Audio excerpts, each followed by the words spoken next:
दोस्तों, क्या सच में इस बार नवरात्रि की शुरुआत रूहानी के लिए एक नई परीक्षा बनकर आने वाली है? क्योंकि जिस कलश स्थापना को लेकर घर में तैयारी हो रही है, वही अब रिश्तों के बीच टकराव की वजह बनती दिख रही है। कहानी अब एक ऐसे मोड़ पर पहुंच चुकी है जहां रूहानी के सामने दो जिम्मेदारियां आमने सामने खड़ी नजर आएंगी। एक तरफ उसका मायका और दूसरी तरफ उसका ससुराल। यूं तो रूहानी दिल से चाहती है कि वह नवरात्रि के पावन मौके पर अपने मायके जाकर वहां कलश स्थापना में शामिल हो।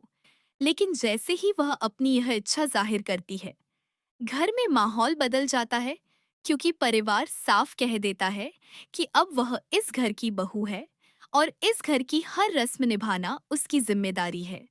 ऐसे में कहानी में इमोशनल और तगड़ा ट्विस्ट आता है, क्योंकि रूहानी भी पीछे हटने वालों में से नहीं है।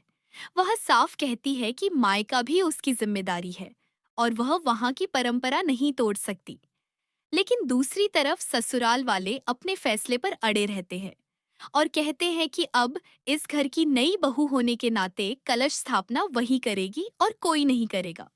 यहीं से शुरू होता है असली टकराव, क्योंकि यह सिर्फ एक रस्म नहीं, बल्कि रिश्तों की इज्जत और परंपरा का सवाल बन चुका है। अब देखने वाली बात यह होगी कि क्या रूहानी अपने दिल की सुनेगी या फिर परिवार के दबाव में आकर अपनी इच्छा कुर्बान कर देगी। क्योंकि इस बार नवरात्रि का त्योहार सिर्फ पूजा तक सीमित नहीं रहेगा, बल्कि यह एक ऐसी अग्नि परीक्षा बन जाएगा जहां रूहानी को अपने फैसले से पूरे घर का माहौल बदलना पड़ेगा। और यही फैसला आगे उसकी जिंदगी की दिशा तय करने वाला है। फिलहाल के लिए इतना ही, मिलते हैं अगले अपडेट।